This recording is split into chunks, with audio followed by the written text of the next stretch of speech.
Are live, good folks of the SMT Nation. Glad you guys could be here for this one, the live edition of the SMT podcast.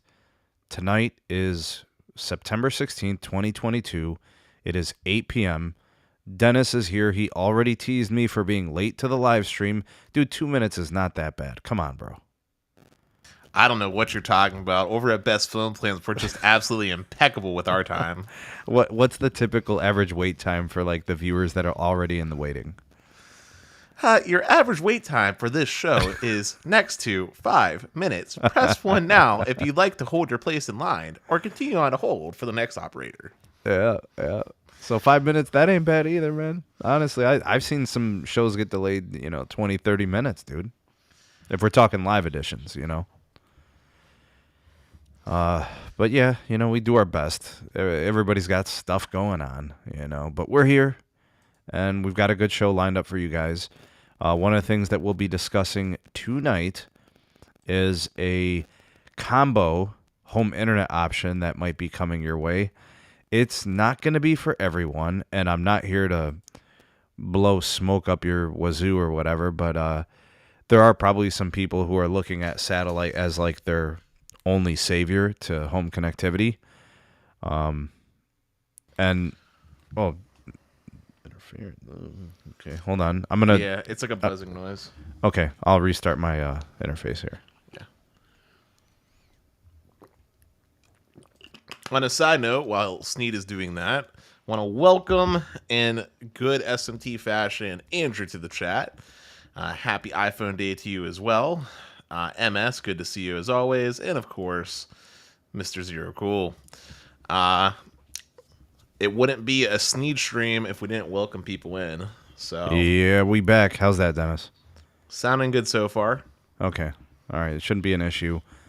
Sometimes, like, I don't know what it is about the restream. I just got to, like, reset the audio connections, and it's good after that. So, we good to progress here, move forward? Maybe. Yeah, sure. No? Maybe touch your gain down just a hinge. Oh, okay. I could do that. How's that, Dennis? Is that better? Yeah, that's better. Maybe that's what it was. Maybe it was peaking. Maybe. Okay.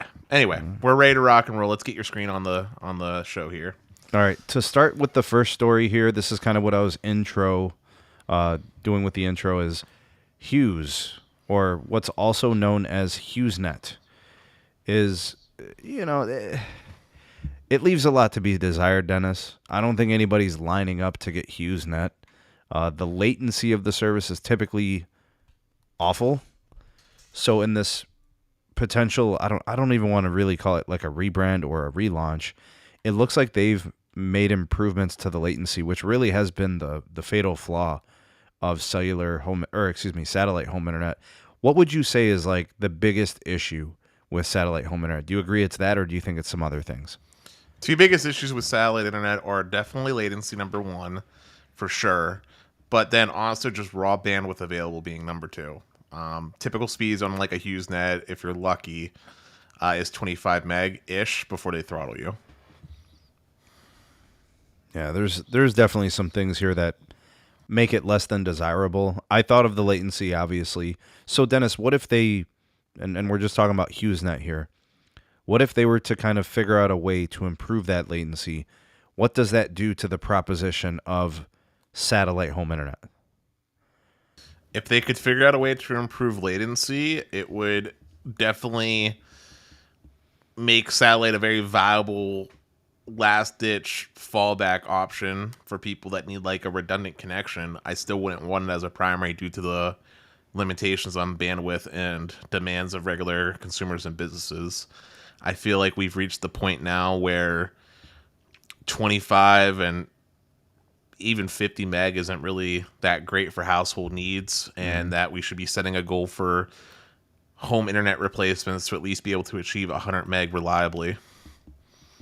So they got this product that they're going to be calling HughesNet Fusion as a multi-path offering.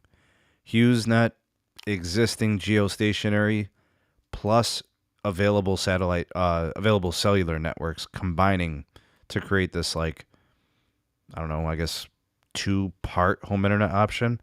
So it's basically hybrid connectivity, both multi-transport and multi-orbit becoming commonplace according to Hughes president Pradman Kaul. All right, so here's the, I guess the gateway we'll call it, I suppose. It's called the WL3000. Looks pretty standard. It shows you like the satellite connectivity and if it's on a certain signal strength or whatever. So it's pretty basic. But I think this is kind of cool. So like basically the way I see this, Dennis, is if you're connecting to cellular as the primary, that means you only rely on the satellite at the times where the cellular's not really doing the lifting, right? So that right away is going to improve the latency, right? Being connected to a terrestrial cellular network compared to the satellite. I guess my only concern is it going to run both connections simultaneously and just bridge them for like the combined throughput and latency, or is it going to be a situation where it runs one and then only if something happens it was to fall back to the other? Well, if it does the second option that you mentioned, which is not bridging, aggregating the connections, latency will actually be worse than if it was satellite alone. Because when you do that level of aggregation, you're inherently introducing additional resources being required. Almost like you can think about like whenever you add a VPN into the mix, you're adding like an extra layer of complexity here. And it's only going to perform as the worst thing, which would be the satellite. So you're going to still get those 1,000 millisecond pings. If it's the former of what you said, where it just relies on wireless first and then falls back on satellite, that sounds pretty cool. But it would be... all it would really be doing is akin to what I do with my Ubiquiti Dream Machine Pro, where I have 2 WAN ports, with my Verizon Fios being the primary and then Comcast being the backup. Still cool that they're incorporating in something that's consumer facing, but it's not really changing or improving or enhancing anything that has to do with satellite connectivity as a whole. You're just basically relying on wireless, which is what fixed wireless already does today. All right, well, it looks like this is, I guess, an answer to Starlink, which has been able to offer I think, generally speaking, a better performance thus far than, say, for example, like Hughes or any of that. The latency, I guess, most people are seeing is better. The speeds are better, especially since you're going to be unlimited. You're not getting metered. You're not getting throttled, generally speaking, right? There's no active data management built into the service. But I think what's going to end up happening here is it's all going to be about price. When people start looking at value, how much are you going to sell me this service for? And then, like, what am I getting? So it's going to be 2 tiers. One is coming in at $70, the other at $100. The $70 plan gives you up to 25 megabits per second down, 50 gigs of data per month. Yeah. So basically, nothing has changed versus HughesNet's current offerings. $100 plan gives you the same speeds, but the data doubles to 100 gigs. So again, I'm going to rinse and repeat and say nothing has changed from HughesNet's current offerings. Once you exceed the data allotments, you get down to 1 to 3 megabits per second. And the same tune will be the same as the first. Nothing has changed from HughesNet's current offerings. So what did they do for people here, Dennis? Are you asking what they should do? Or... No. What have they done here by doing this? Like, what have they accomplished? Nothing. See, so that's my point. Hughes, with this new technology, this new combo internet connection, they have solved 0 consumer pain points, right? To take that from the esteemed T-Mobile company, they have solved 0 consumer pain points as it pertains to their service or the industry-based service. They haven't increased data cap. They haven't increased speeds. They said we improved the latency. Well, that's just one part of the puzzle in networking, and it's the worst part of the puzzle for you as a company and for you as an industry. But you have not addressed the situation of people need more data. They need more capacity and throughput. You haven't done anything. So literally, to me, this is a story about how HughesNet made their service a little bit better by improving latency, but it has done nothing to offer consumer value or truly improve or push forward the industry or the consumer marketplace. Well, Sneed, I'm going to say this again, but if what Zero Cool said is true and they're carrier aggregating the satellite with the wireless, then they haven't improved latency either. Well, Because it the says here that they latency, have improved latency. So they can say all they want, but I know how carrier aggregation works for. Let me rephrase this. I know how aggregation works for multiple internet service providers, and your latency is going to be the worst of the two, if not worse combined with the two. Because if I try to, there's a reason, Sneed, that I don't combine my throughput from Comcast and FiOS. It's because it would impact my latency and my jitter, and then as far as throughput goes, the combined throughput isn't like 100% perfect and efficient. You're gonna get roughly, best case scenario, 90% of whatever the combined two is. So if you combine 100 meg with 100 meg, you might get like 175. all right, You so won't. that's something worth discussing. If let's say, for example, you only have one connection at 25 megs, and that just won't get it done. Your option is to get a second 25 meg connection and just run them, run separate devices or separate terminals, like whatever you're connecting. You would just divvy them up by connection, right? Or the other option is lose some of that efficiency and then just bond the two connections together or aggregate them. But you're saying that you're going to lose about 10% of that efficiency or bandwidth or whatever. So I don't think that's what they're doing, Dennis. I think what they're doing here is they're just going to be relying on cellular most of the time, and that's going to reduce their resources that they're pulling from on the satellite side, and it's also going to reduce their latency. Okay, so if they do that, Because I don't see anything here. Like it says here, like, okay, some of the terminology is pretty clear, right? Multipath, and it's going to combine access to the geostationary satellite. So maybe they've solved some kind of technology snafu where it's like, maybe like you're saying, it would have ruined the latency. So they found a fix, maybe a software, maybe some kind of software-defined networking tool. I don't know. Well, Sneed, if they do the other option that you just mentioned, which is counter against what Zero Cool said, then all HughesNet's doing is offering a worse fixed wireless product, because you could go out and buy T-Mobile's, what do they call it, Home Internet Lite, and for $50 get, I think it's 100 gigs of data, and for 100 you're getting like 200. Do we remember the T-Mobile Home Internet Lite pricing? Yeah, it was the same, but it was just metered. It was metered. Yeah, so but it's the same metered, price as the regular home internet. No, they had different metered price tiers is what I'm getting at. They had like 100 gigs they Yeah, had for 100 50. gigs for 50. Right.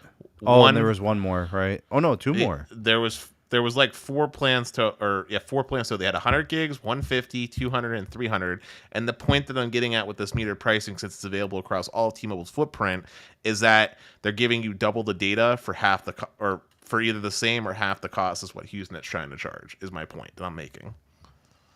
So God, I can't find the pricing to save my life, and that's making me really sad right now. I really just want to know that. Here we are. So, okay, here we go. 100 gigs is $50. 150 is 75. I can get 200 gigs for $100, and HughesNet's giving me 100. So I'm getting double the data for the same price,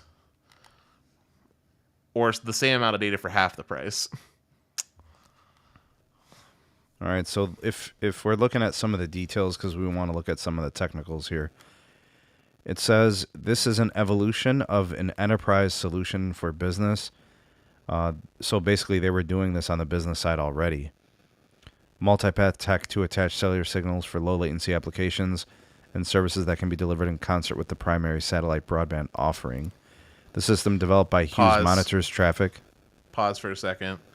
They said they were doing this for businesses already. The part that they're not telling you, Sneed, is that when they were doing this for businesses typically, you're making that buzzing sound again, just so you know, but businesses would typically have like actual enterprise equipment similar to the Dream Machine Pro, and typically their primary connection would be some form of fiber or cable, and then the fallback would be satellite or wireless, and they would have like an AT&T SIM or something with like super high priority on the network. We still buzzing, Dennis?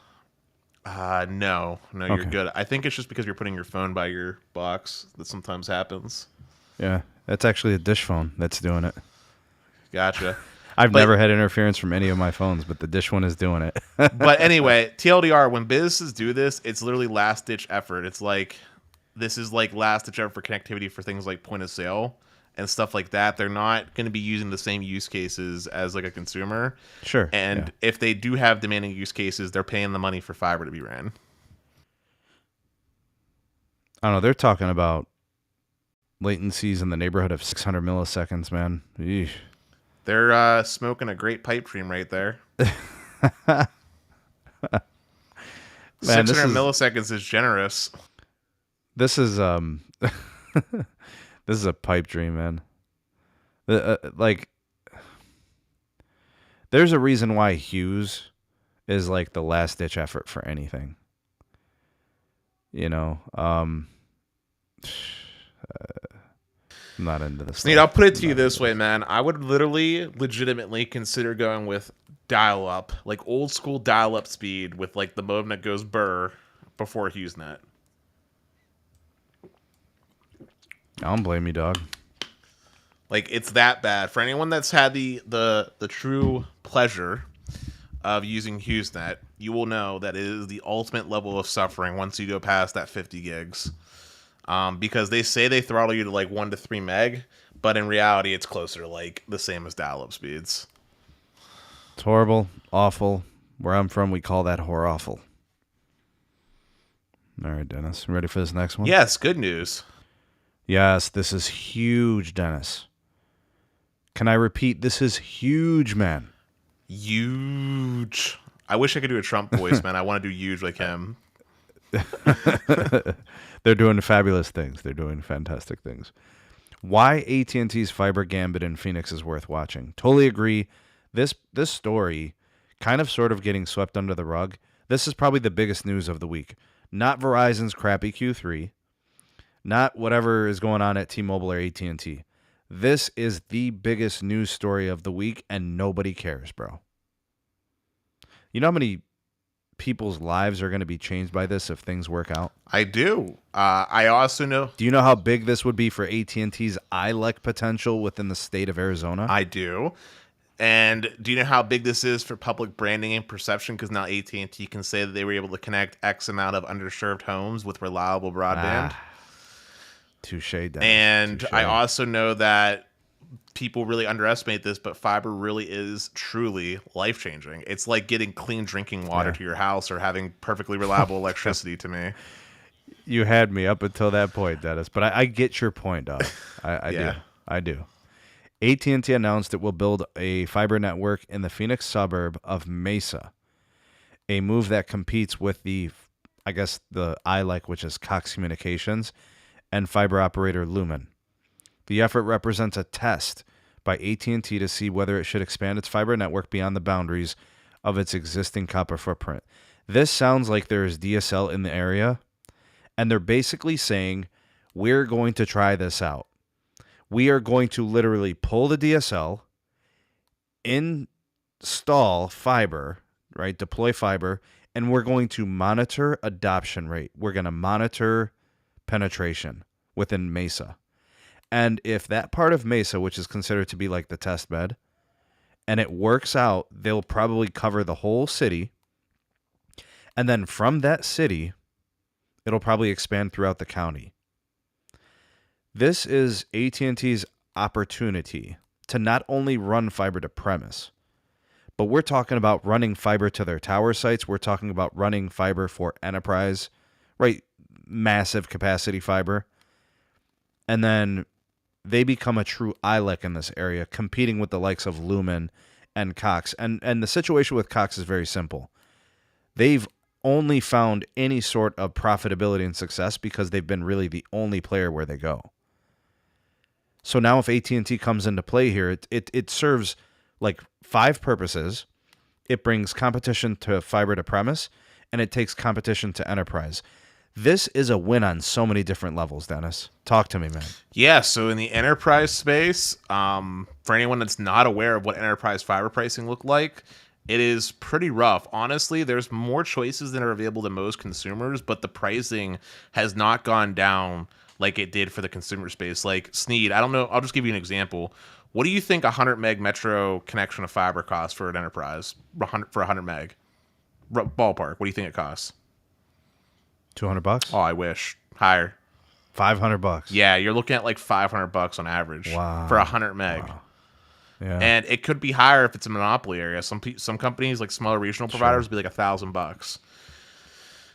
And what's crazy is that becomes kind of like the standard across the board for all of them. So if AT&T for that space comes in and says, "Hey, we'll offer you a gig for $500," they will clean house off of Lumen and Cox immediately. And well, they're not going to just stop at that, right, Dennis? They're going to say, "We got 2 gig, 5 gig, 10 gig." You know, they're going to kick it up enough. Right, but Lumen has all those things too. Lumen can do all the way up to, I believe, 100 gig across their footprint, and in some areas they do 400, I believe. So then all AT&T has to do is match capacity and then come in with the better price, and they can take business. Yep, and what's crazy is that those contracts are between 3 to like 5 years on average, so they will have continuous guaranteed revenue for at least the next 3 to 5 years for every enterprise customer they get. And here's the crazier part, Sneed, that's worth mentioning.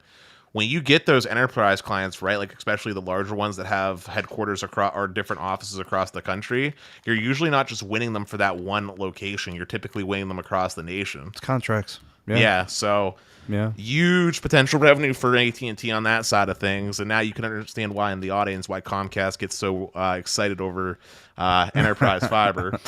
But for the consumer space too, man, I mean, so here's the thing with AT&T, like, you and me, Steve, we get excited about their fiber because we know how tremendous it is, right?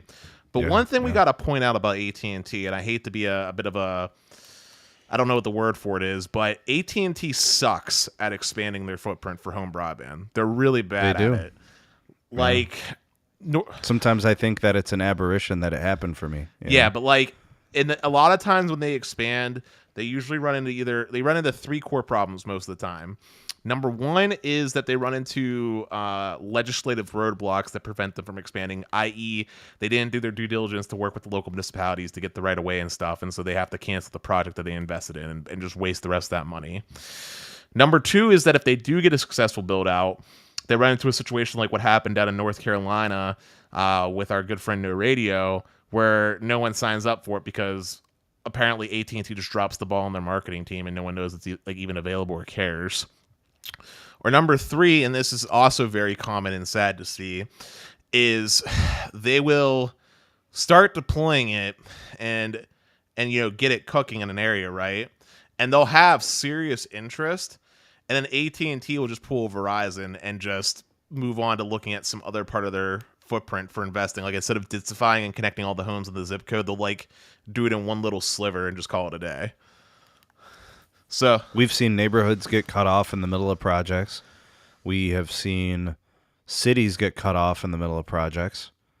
We've seen deployments just completely just stop, right? Plans get dismantled. Road bumps happen, and they're like, all right, that's enough, we're out. It could be all types of different things. But this feels like a legitimate effort from AT&T, though, Dennis. Like, they're coming in and basically saying, hey, you got all this old copper. We're looking to upgrade. Let's see how this goes. Let's see if we can multi-purpose this fiber build.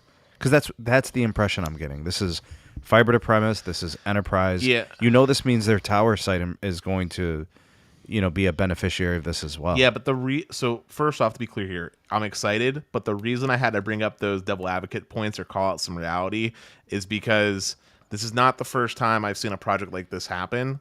And I'm going to take a very much wait and see approach because there's a lot that can go wrong, and AT&T has not proven on their track record that they're able to overcome these challenges. It's the same problems that Google, like, let's look back in time a little bit. Think about Google Fiber, right? They ran into a lot of the same problems that AT&T, and look what happened. They just stopped expanding forever, right? Like, another issue that we didn't talk about here, and we don't know, but for all we know, Cox might have some type of agreement with different parts of the municipalities within Phoenix that prevent AT&T from being able to offer, say, residential service. Like, yeah, but don't you think that they've already looked at those factors? Like, why would they be foolish to to not look into that a year ago? You know what I'm saying, Dennis? Like, it would be foolish for them to not know about those things, those factors, and then jump into it and be like, oh, nope, U-turn. No way, dude. They got to know about those I'll things. give you a prime example. You're familiar with Cranberry, yes? Mm-hmm. All right, so you know that Cranberry is a hot mess when it comes to ISPs. Parts of it are Armstrong I do. only, parts of it are Exactly. Verizon, parts of it are Comcast. Well, Comcast did a massive hyperbuild. I mean, they were literally ripping out old telephone poles because there wasn't space on the lines. And they were going around knocking on business doors to get business customers because they're able to sell business there. But for residential, you're SOL. You can't get Comcast residential in a lot of the areas that they expanded to. Or if you can, it gets really weird with like landline service. Like you can get TV and internet, but you can't get landline through them because they don't have a rate center or something in that specific part of so they're basically not allowed to sell that part of the business. Yeah, so like it gets real funny, and the same thing happened up in Newcastle as well. Like it gets real funny and real weird, right? Now that's not to say that Comcast didn't know that already and did that so that in the future when that term or whatever goes away, they can do something different. I'm just saying that like these things might put a delay on when consumers actually get to enjoy it in certain parts of Phoenix, if you get what I'm going for. It's complicated. So look at some of these numbers as to why they might be motivated to do this, Dennis. Second quarter of this year, AT&T added 316,000 fiber customers, up from 246,000 a year ago during the same quarter.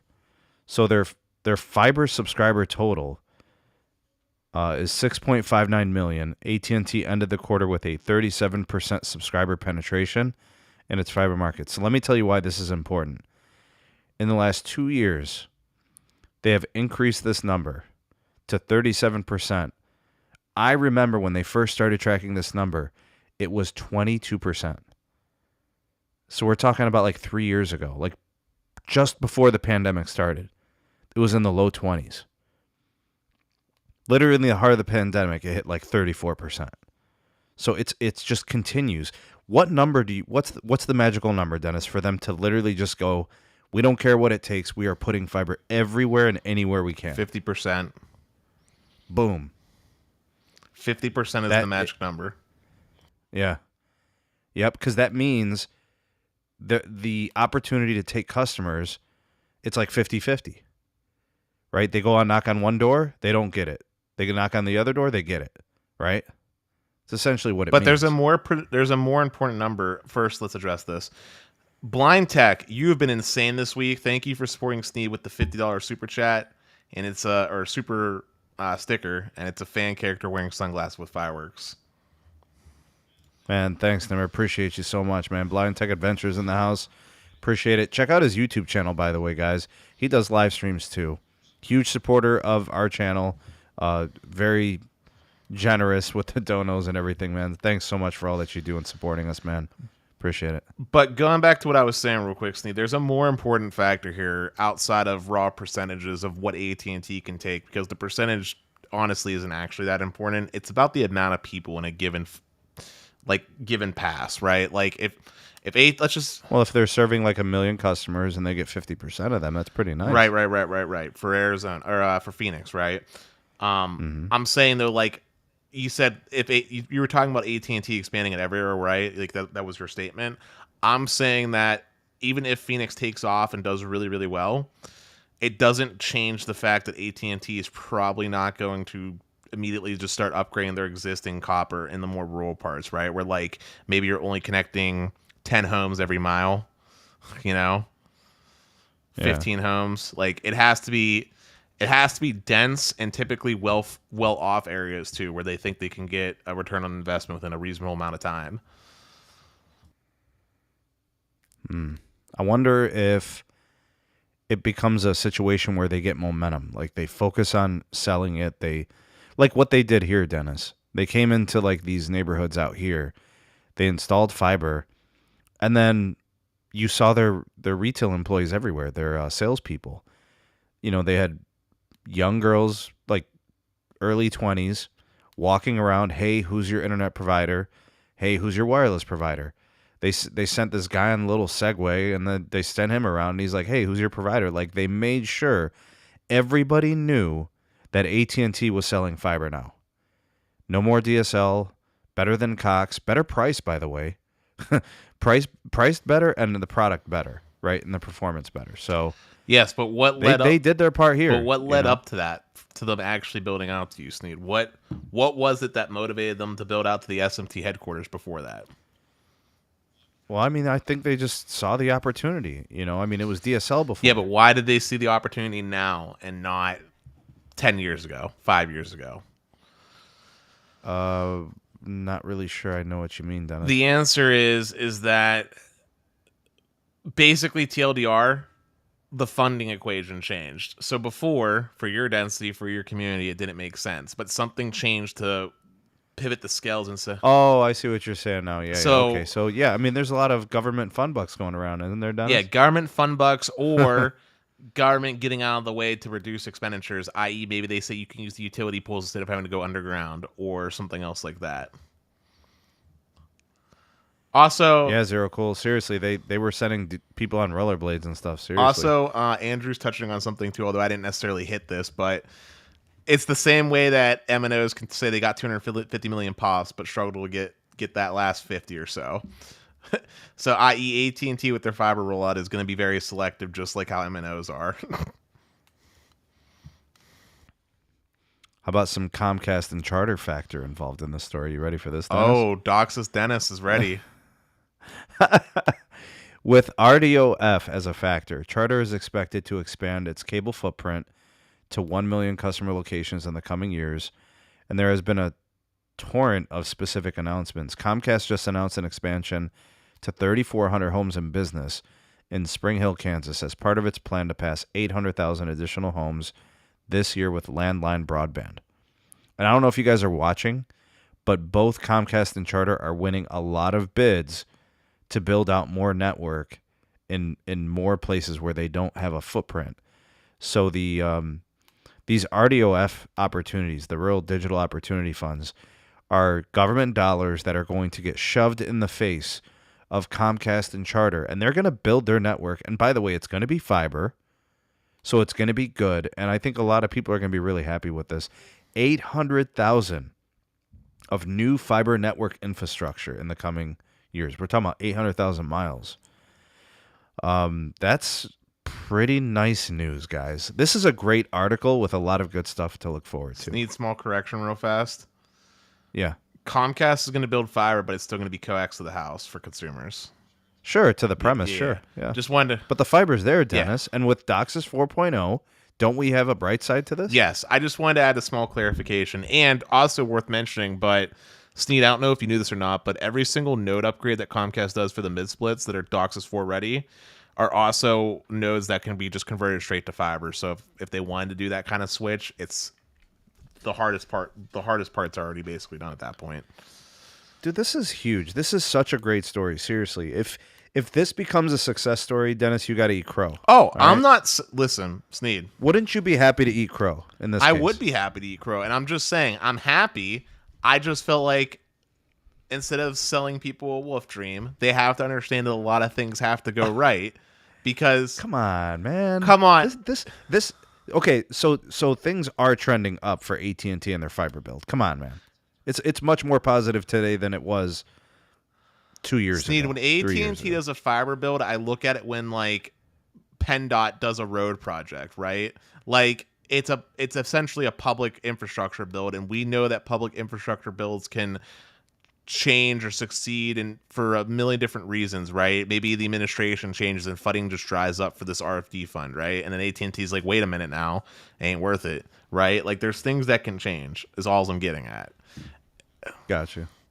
Hey, big shout out to the homie Dan Tana with the super chat. He said, what up, Sneed? Dan Tana? Yeah, that's my dude, Tana, man. Tana so lit. Subscribe to his channel, y'all.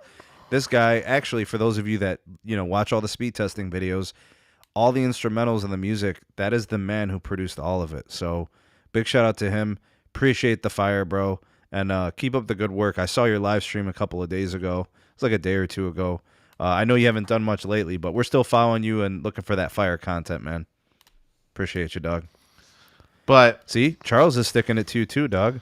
I mean, you could say I'm negative, or you can say I think he's more. I think Dennis is being more realistic, Charles. I mean, I'm more positive about AT&T than he is, but I think Dennis is just being a. Hold on, I'm the AT&T fanboy based off the audience. Huh? Yeah, but when it comes to home internet, Dennis, like you're always showing proof. You know, you're not just gonna believe anything. I know how you operate, dog. Yeah, and I was gonna say, look, I lived through it with the state of Pennsylvania. You guys have heard me at least say it 100 times at this point, but look at Verizon Fios and how they screwed over the state of Pennsylvania.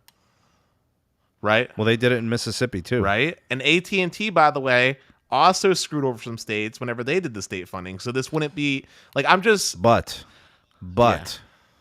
this project that you guys are hearing about here is the same project they did in Cleveland. And it was a success, and it continues to expand. I'm gonna use an age-old proverb. That's a little bit of positivity. I'm gonna use an age-old proverb, Sneed.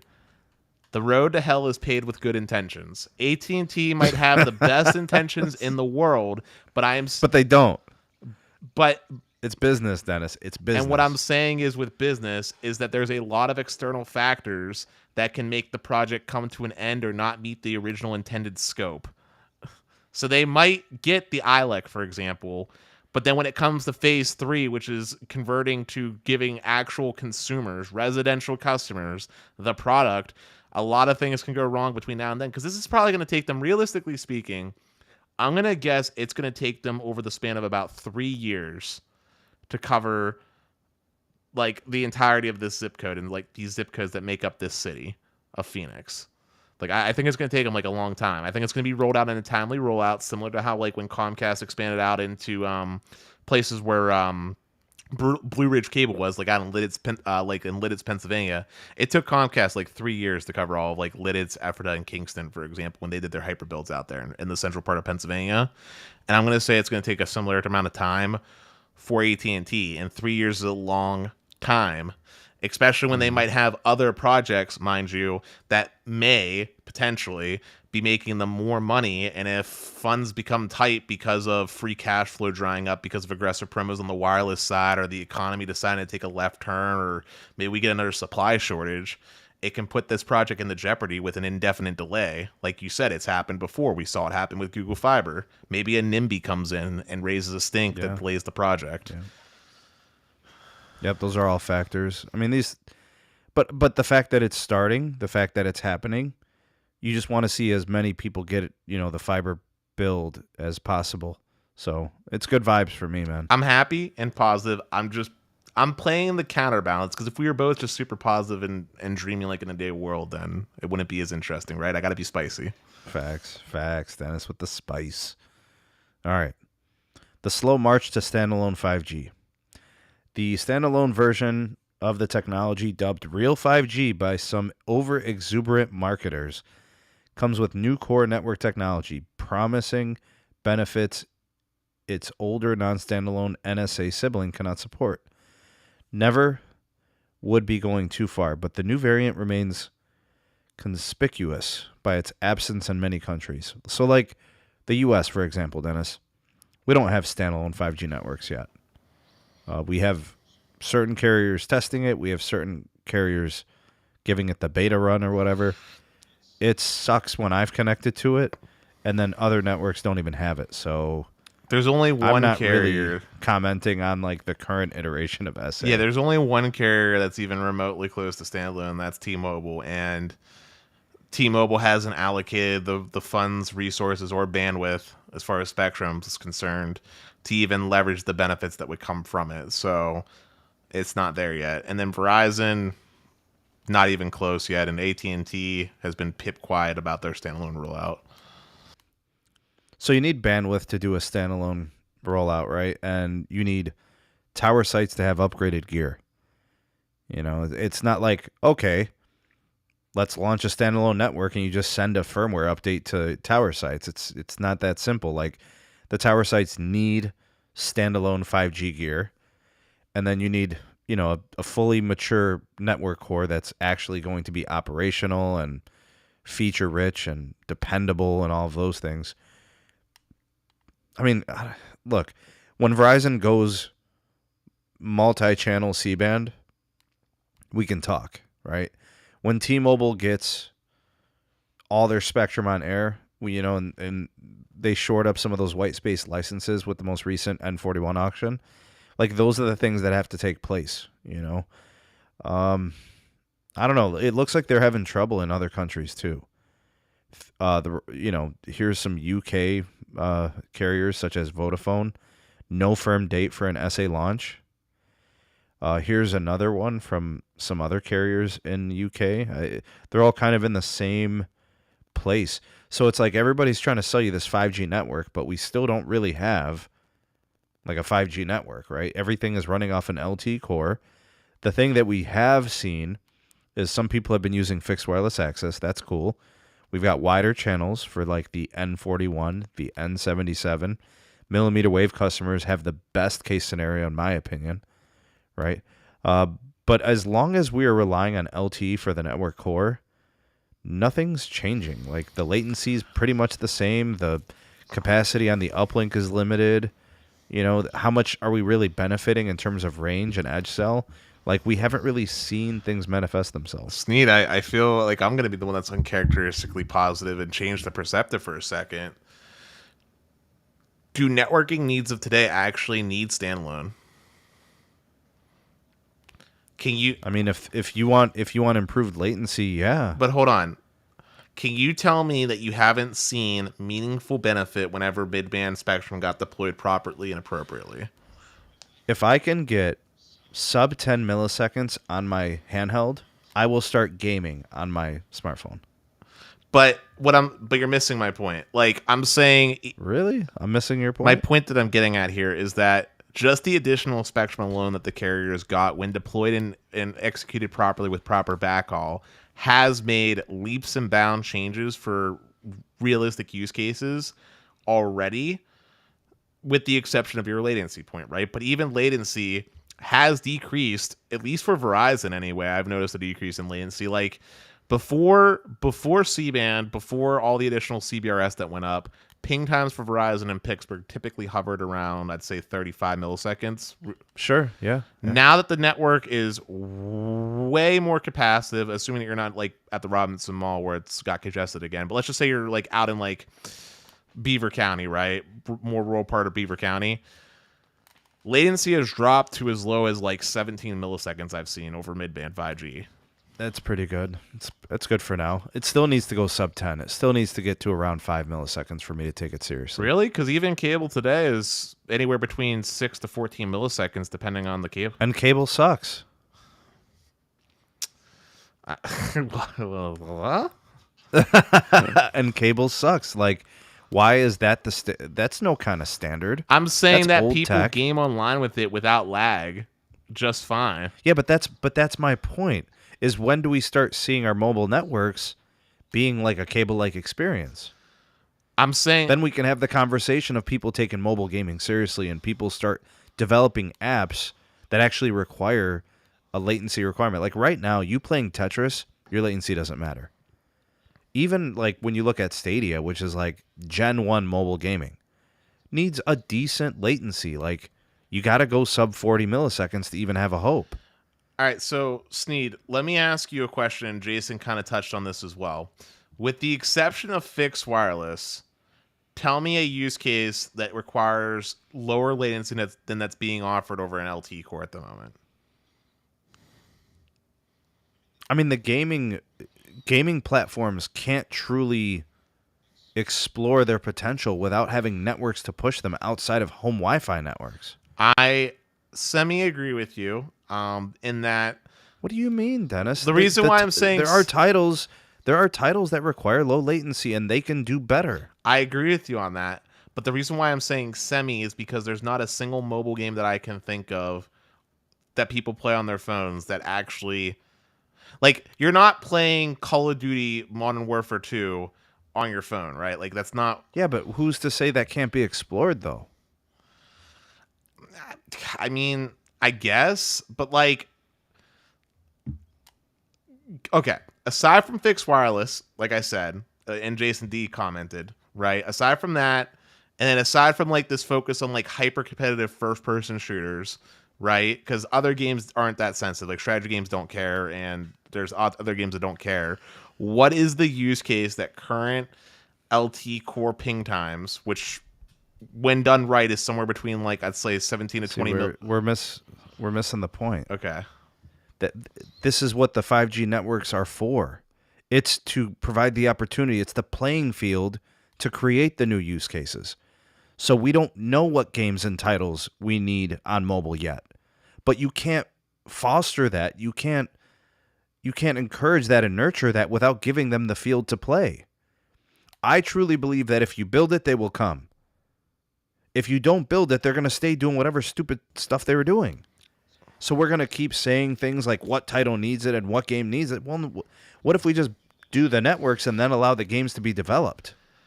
Okay, I see where you're coming from. You're saying okay, all right. You're saying so the chicken needs to be there first before eggs can be made, and I'm sure. Yeah, the analogy I think whatever could work, and that you get what I'm saying though. It's like if you don't make the network, people aren't convinced that it will ever exist.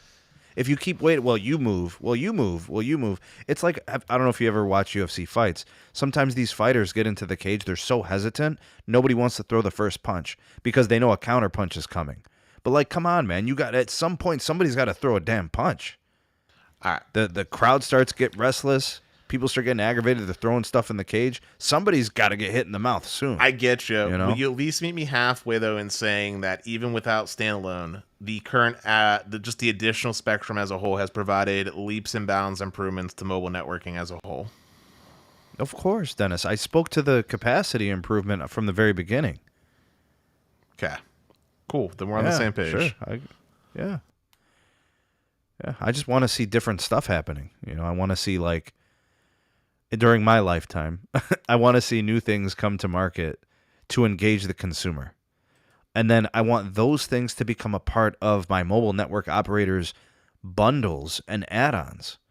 Like, could you imagine a contract between AT&T and some gaming platform, and because AT&T and that company have a good relationship and a business relationship in terms of maybe it's MEC, maybe it's the mobile edge compute, maybe it's something, then they're like, well, try this service on us. It comes with your unlimited premium plan. Like, those things can start to happen, too. There is one thing I want to say, though, about the latency sneed. Just calling a spade a spade. I don't think you're ever going to realistically see ping times drop below, say... I think dropping below 10 milliseconds is actually a little bit of a stretch for standalone, based off of how standalone... mmWave will do it. Well, it's not because they can't. I'm saying it's going to be based off of network optimization purposes. Like, i.e., look at T-Mobile, right? They, from a QCI management standpoint, they tend to be a little bit more application-based, where it's like voice gets top priority regardless of plan. You know what I'm saying? Well, the top 5 QCIs are always the same for the most part from all the carriers. Where things start to get a little hairy is when you don't have a true standalone network core that has true network slicing. Then you fall into traditional QCI language and verbiage. You start looking at what gets priority and what gets deprioritized. In the case of standalone networking, whatever the network can provide as a latency, it receives a software-defined timing, right? So like 10 millisecond, right? I need a guaranteed 10 millisecond for this service in this application. Within the same network slice, I can also create software-defined rules for the latency to just remain around 20 milliseconds. Because remember, that timing and that scheduling is important because every functionality, every business that's also on that core has a set of defined things that have to be regulated and monitored and then promised. Right. You know? And what I'm saying is that us, the consumers, will be on the tail end of that. So we probably won't get to see that meaningful benefit unless Spectrum becomes even more widely... Or unless some of those customers are private networks. Okay, fair. Like that would be kind of interesting, wouldn't it, Dennis? Like you go to some business and it's like they've got a private network and it's powered by Verizon or it's powered by T-Mobile or it's powered by AT&T. They're the network as a service provider, right? And that business, here's this network functionality, here's how your device connects, here's what you do, here's the app, and then you look into the details and the specs, you're like, holy shit, they've got a 9 millisecond guarantee on this. What a great mobile experience doing this, that, and the third, augmented reality, virtual reality. Like, what if you received training for your new job over a private network under these same types of scenarios? Yeah, I mean, that would potentially do it, because now you are offloading traffic and routing it through basically akin to a different core altogether that's following the spec, right? You're still going to run into issues, though, with overall spectrum, like as far as the slicing goes, though. Like right now, T-Mobile has what, 200 megahertz nationwide of band 41 at this point because of the auction? Basically. Okay. 200 megahertz gets rather thin really quick when you try to start slicing it up for different use cases, right, Sneed? Like, would you agree with me on that? Oh, sure. So I'm saying that the biggest bottleneck for T-Mobile or any MNO at the moment is that to do the really cool stuff that you want to do, they're going to need a lot more spectrum, because network management, like for standalone, isn't all that different from like very sophisticated enterprise networks, right? Like when it comes, I don't want my network, if I'm paying for a private network, Dennis, I don't want it on midband. but realistically speaking, I want it on millimeter wave. But realistically speaking, that's what you're going to get for like the next 5 years based off T-Mobile's deployment strategy. I don't want it then. I want whatever Verizon's doing with their millimeter wave. I want what AT&T can build me then. Dude, Verizon, even Verizon, who's been the main proponent of millimeter wave, I would say honestly, Verizon's probably the biggest millimeter wave deployer in the whole globe, honestly. And even they, It's facts. And even they haven't, I don't even think, achieved 1% of the overall landmass of the U.S. being covered in it. So like, I'm not saying that Verizon isn't trying. The landmass of what? The U.S.? Yeah. I'm saying like, it's not that Verizon isn't trying. I'm just like, realistically speaking, right? Like these millimeter wave networks, right? This is great. I love this right here. So we'll be blessed. So Ryan says Verizon is only millimeter wave in big cities, and nobody else is millimeter wave anywhere in existence. Yeah, so going to my point that I was going to say was, Sneed, we'll be blessed if Verizon alone covers the top 50 PAs in millimeter wave. That would be a Christmas miracle for. But I don't even need them to cover the entire thing. I need them to put it where people want it. Like if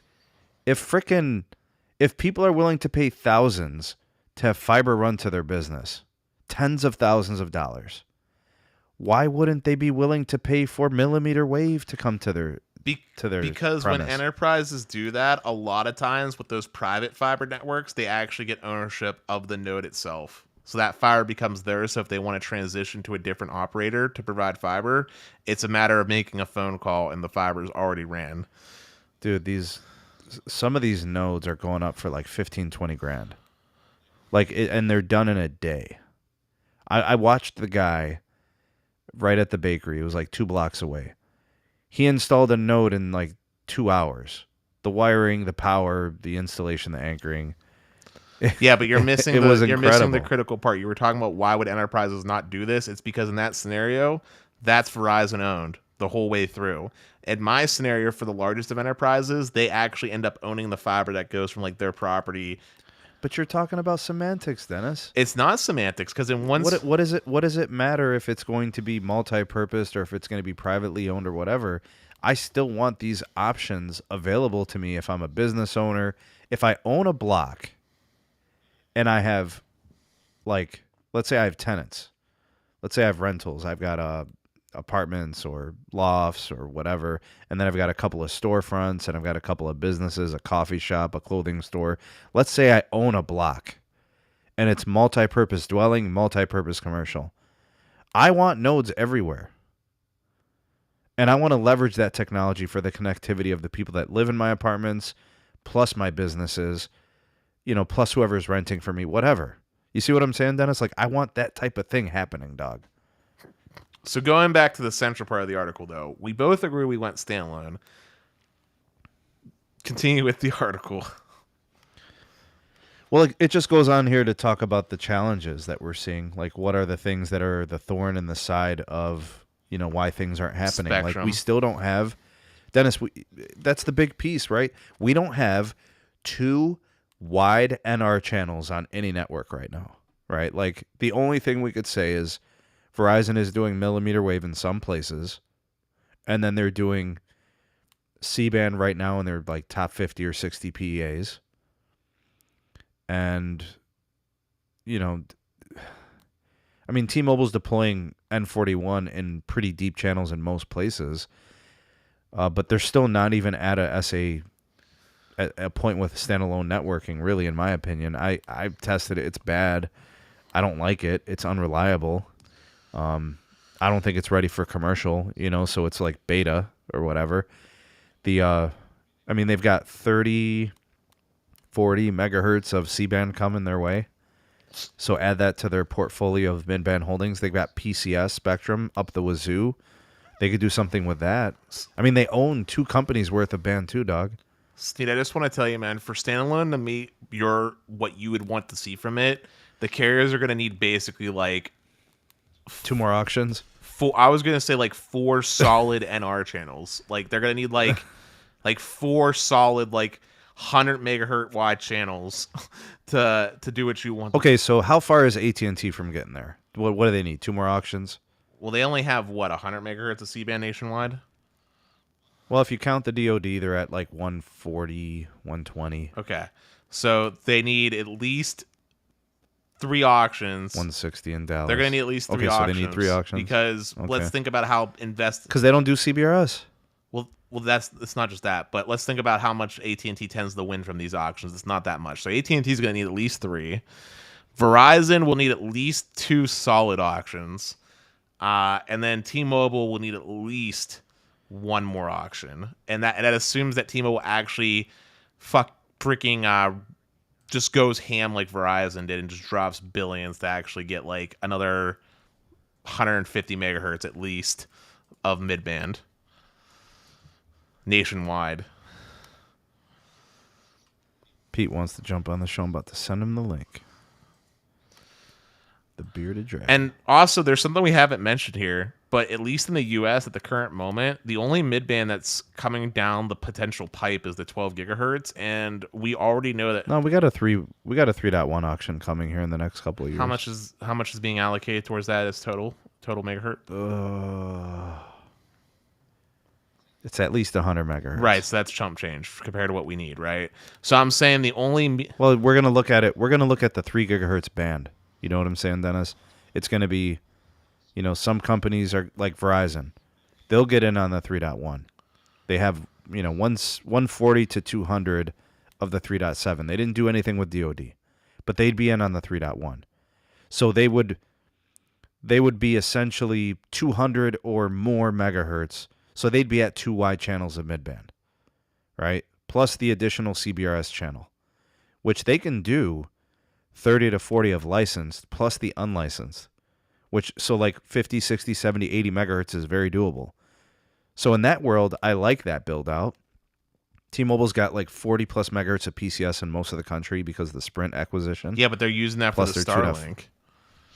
Plus their 2.5. What are they going to use, Dennis? 510 megahertz? No, from what I was... They're not going to put 40. No way. Dude, who would put 40 megahertz of bandwidth on an emergency connection? You're crazy. From my conversation with Zero Cool, I got the impression that at minimum, T-Mobile was going to use 20 megahertz. So all of this... No way. Zero Cool, you're in the chat. Tell me what you told me, bro. You said they were going to be using... Hell to the no, Dennis. Ask Zero Cool. Ask Zero Cool. That's what 5 megahertz, 10 megahertz. But dude, 10 megahertz is a waste. It belongs terrestrial. What the hell? I mean, Zero Cool was talking about like the power outputs and like how wide the channels was, and he was saying it was going to be like roughly 20 megahertz at least. That's a waste of spectrum. Zero Cool, how much spectrum of the PCS is T-Mobile plan to use for the Starlink that you talked? We had like a private conversation a while back, man. You were saying they're going to use at least 20 megahertz. That's crazy. That's half of their PCS. I know. That's the dumbest thing I've ever heard of. I agree. But Zero Cool, tell me that's not something you said. Oh my God. This is getting worse than I thought. I always thought that the whole like Starlink T-Mobile thing was like pie in the sky and it had a lot of obstacles and it was going to take time. This makes it worse. They're going to ruin Band 25 Basically. just so they can have emergency tech, whatever. What do you want to call it? Contact, SMS, SOS, whatever. It's ridiculous. But no, dude, I'm not with that. That's horrible. I didn't see That's how awful. to be with it. I'm just waiting for Zero Cool to comment, please. I'm waiting. I'm sure he's typing. I'm sure there's smoke coming off his okay, here it is. Right, it's based on available spectrum on PCS uplink, so N25 would have Sprint 20 megahertz PCS. Hell no, dude. That is a waste of spectrum. That is nuts. Because he's talking about that block. Yeah. Which is like 1955 or whatever it is. I forget. Yeah. Terrible, dude. Don't do it, dog. Please. Please leave that spectrum alone. Because that... Can we start a hashtag? Hashtag make band 25 great again? Seriously? They better not do that, dog. Anyway, going back to the genesis of this all, genesis of this all, T-Mobile would have to go like absolute ham, and they would base and like as far as 12 gigahertz goes, we can already confidently say that Dish and AT&T are going to be the big winners of the 12 gigahertz auction with full confidence.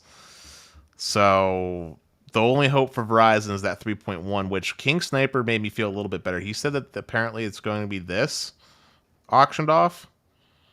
And if that's the case, I feel a lot better for Verizon. Well, this is why I thought that maybe we'd be seeing about 100 megahertz going to like Verizon. You know, you'd be getting large chunks of it, you know. We'll see. We'll see. All right, Dennis, last story. We're going to close out the show on this. Podcast from Light Reading. I haven't listened to it yet, but it begs the question, what's the story? 2022, is it the year of T-Mobile? He's saying it is the year of T-Mobile. What do you think, Dennis? I would say, yeah. I mean, they're doing, out of all the companies right now, I know the stock market isn't really the best example, but they're doing the best in the stock market. They've been doing a really good job with growth as far as net adds. Fixed wireless has just been popping off for them. I mean, they've been selling that like hot candy. And, yeah, I mean, everything seems to be going well for them at the moment. Growth in fixed wireless access, growth in mobile, churn rates going down. I'm not sure about their profitability. It's got to be better than before. You know, merger synergies. They're laying a bunch of people off, cutting, you know, operational expenses and payroll. They've decommissioned some Sprint sites that they feel they don't need. The only thing that's not going good for them is the fact they lost talent this year with the network engineer layoff.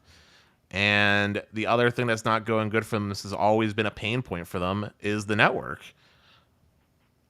Like, those are the only two things, but it hasn't slowed their growth as far as net ads go or fixed wireless sales. So, or churn. I mean, it's definitely their year in comparison to like the competitors. Like Verizon's year is basically marred with losses on the consumer side. They have turnover within the company at their executive level. Hans is the only one that's sticking around. He got rid of any other possible replacement. You know, he brought in all these new people or whatever, Manon and Simpath and stuff like in their new positions. AT&T grows. They're profitable. Lots of promotions. It's expensive to acquire customers that way, but they're happy to do it and take the business and lock customers in for 3 years. Their fiber is good for them. I mean, I'd argue that AT&T's had a good year too, but their stock price doesn't reflect it. So it's like, well, good for what, right? It hasn't reflected itself in the value of the company. It wasn't Warner Media, I'll tell you that. Warner Media is looking real sad.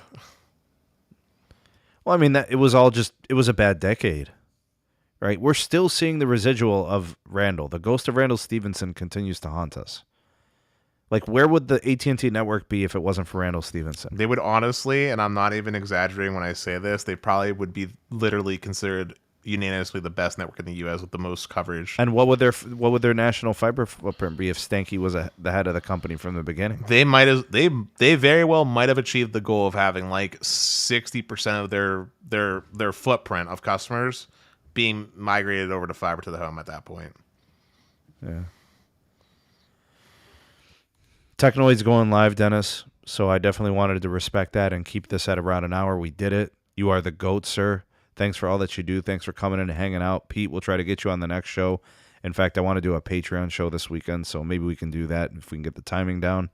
Again, Dennis, thank you, man. Big shout out to Best Phone Plans, their podcast, their channel. Check out some of their content. And big shout out to all my mods. Appreciate it very much.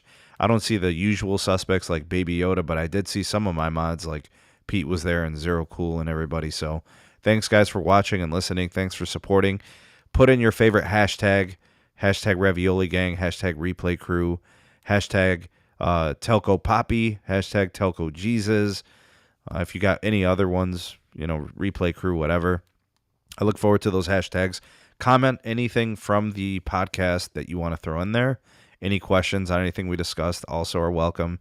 And we got more content coming up. Dennis, you want to plug anything or let anybody know what you're doing here in the last 60 seconds? Yeah, so Best Phone Plans is going to be trying out something new in the semi-near future where we might be bringing back a little bit of an after show for Patreon members, potentially. So stay tuned on the Twitters and Discords, and if you're not already, consider becoming a member for the Patreon for this extra content. And we did do a pretty awesome show yesterday where we had Sherry Riggs pop on by that I highly recommend that you check out. Of course, after you check out Technoid's channel, because me and Sneed are going to be popping on there for a little bit. Let's do it. We out this piece, Dennis. Peace.